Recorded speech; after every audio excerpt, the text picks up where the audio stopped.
Il prépare sa participation à la COP 28. La rencontre internationale sur le climat se tiendra du 30 novembre au 12 décembre 2023 à Dubaï, aux Émirats arabes unis.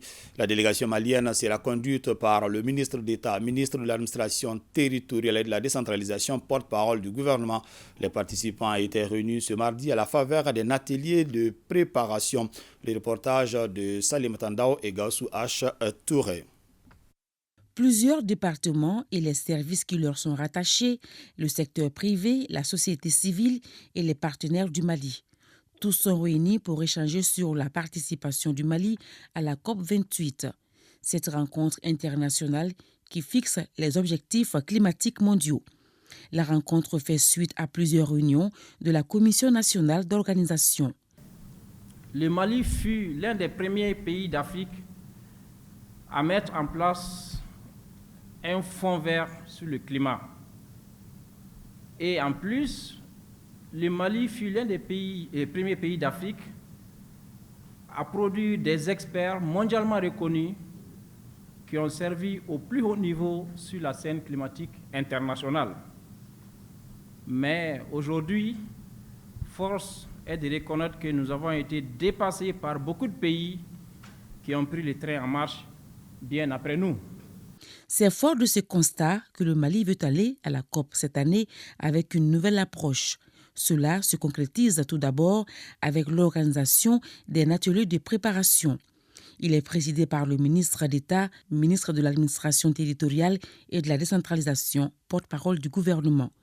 Le colonel Abdoulaye Maïga est le chef de la délégation malienne. Cet atelier résulte d'une double préoccupation légitime exprimée par son Excellence le colonel Assimi Goïta, président de la transition, chef de l'État, à savoir la défense constante des intérêts du peuple malien et l'utilisation judicieuse des ressources de l'État.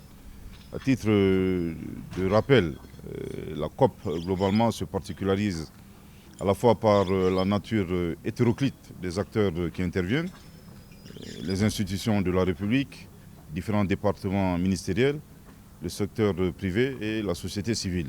Et par conséquent, compte tenu de cette nature hétéroclite, un nombre assez important qui compose les différentes délégations nationales. C'est la première fois que le Mali organise un atelier de préparation pour la COP.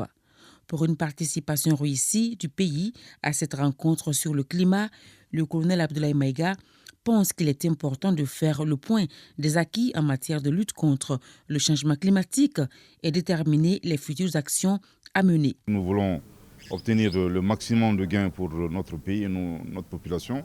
Il est important de se préparer. Et dans cette préparation, comme on l'a mentionné tout de suite, il est également important de faire le bilan de la COP 27. Quels sont les gains que le Mali a obtenus depuis Sharm el-Sheikh? Et bien entendu, à partir de là, tirer toutes les conséquences. Également assigner, c'est important de le dire, un rôle très précis à tous les acteurs. Également trouver des pistes de collaboration et de gestion des autres acteurs. À Dubaï, sous la coordination du ministre d'État, la délégation malienne va communiquer sur les défis à relever. Sur cette base, notre pays pourra faire des plaidoiries pour le financement de projets concrets d'adaptation au dérèglement du climat.